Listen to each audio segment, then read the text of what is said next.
Hello again, another video. So this video is my experience with the symptoms of depersonalization and derealization, and also some thoughts and maybe some strategies to deal with it. One of the symptoms I experience is when I tend to push myself, for example, being in heated yoga for a long time with that heat, or pushing myself with exercise, lots of jogging and then push-ups, like going pretty hard. What I notice is there is this tendency of confusion to come kick in. And what that shows up like for me is I can be in my living room and it almost feels like there's like a glass casing that starts to slowly go over me. And then things visually start to feel really flat, maybe like just almost like flat, kind of gray sensation. And it almost feels like just like a strong freeze. And that's really what DPDR is. It's part of the freeze response of the brain. And the confusion's I guess it's a very normal part of it. And I notice that what I've learned from it is it's almost like the sense of self starts slipping away and the person starts to feel confused because there is no one there. It's a very interesting defense mechanism.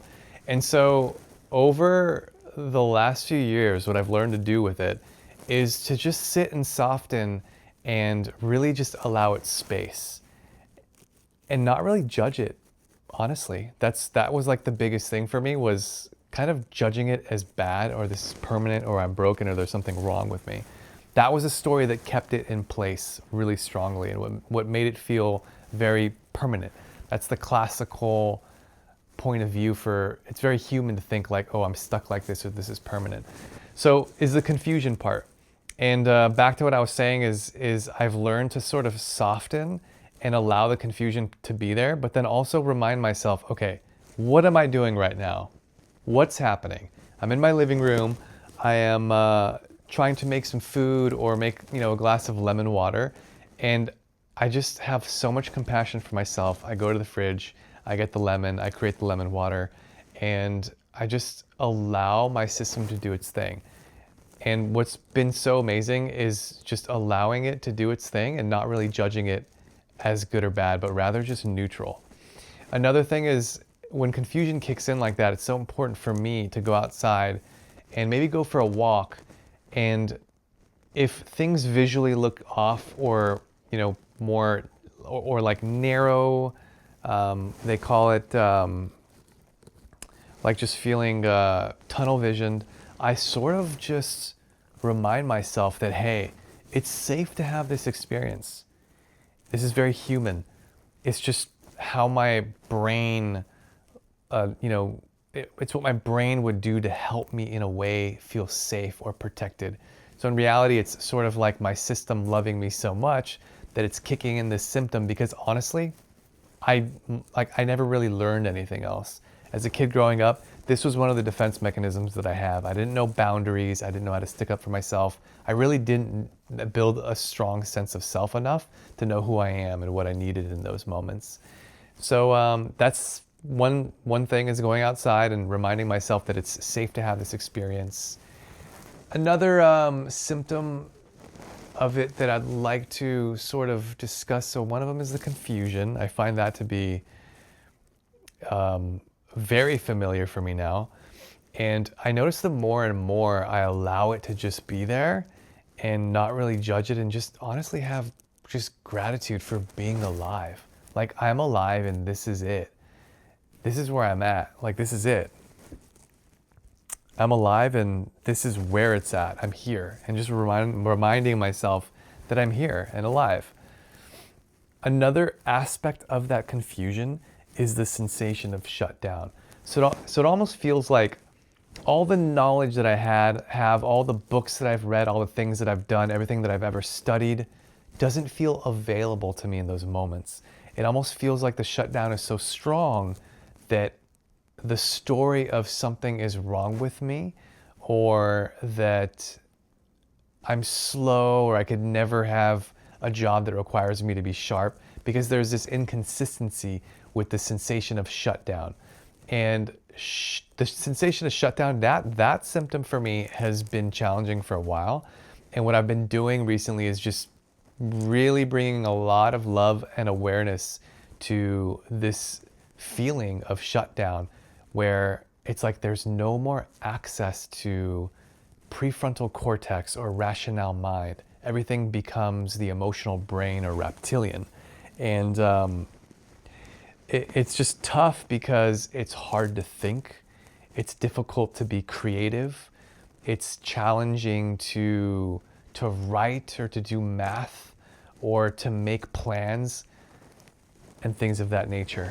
What I've done there as a way to bring in calm is first off reminding myself that it's safe to have this experience. And it's just what another thing that my brain learned to keep me safe was shutdown, to not allow me to access information or have availability for it.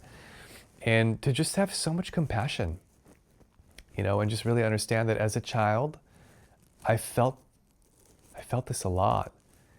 I really did. And to just really be there for me and, allow space for integration and not try to make this thing go away, but just really understand what's happening. And it's just more defense and more protection. There's that. Another symptom that I wanted to speak about before I popped off and closed the video is the dissociative amnesia, like the amnesic experience. I notice sometimes in relationship to people, there is this sensation of feeling not here or a loss of presence, especially when I'm with somebody. I'll give you an example. Say that my friend John says, "Hey, meet me up on Abercrombie and let's hang out and meet, right here in front of, Roosterfish, whatever location." I go there, we meet up, he's on his bike, I'm walking up, and he drops something, he picks it up, and I watch him pick it up, and I look around, and there's almost like this forgetting of what's going on, and him asking me, "Where did you just come from? What did you do yesterday?" And this moment of really not remembering what I was just doing, what I did yesterday. And that's a very normal part of the DPDR. It's another part of the protection. It serves as a dissociative function. It's like a life in this moment is happening in another part of the mind, and part of the freeze mechanism, and another way of shutdown. So it's like the forgetting and not remembering of things. And I remember for many years, I always thought that there was something wrong with my memory and things like that, or something's wrong with me, but really there's nothing wrong with me. It's just protection. And it's a very old and sophisticated defense mechanism. I've referred to it in the past as a life-preserving mechanism, a life-saving strategy. And yeah, just another symptom of it is forgetting. And something that I've been doing to allow a softness to this and to allow space for integration is to just remind myself in those moments when I'm connecting with someone relationally, just to remind myself, okay, let's breathe. And what's happening right now, right? I'm meeting with my friend. How much presence is available to me, whatever amount is available, just kind of being okay with it and not judging myself before, during, or even after if there's a amnesic moment or I'm kind of not remembering things. And even after the experience, say that it's all done and I'm now finished and I'm going home, and now I'm just noticing I'm forgetting a lot of things and I'm not remembering things. To really just have so much loving compassion that this is just another part of the whole game that I signed up for unconsciously as a child.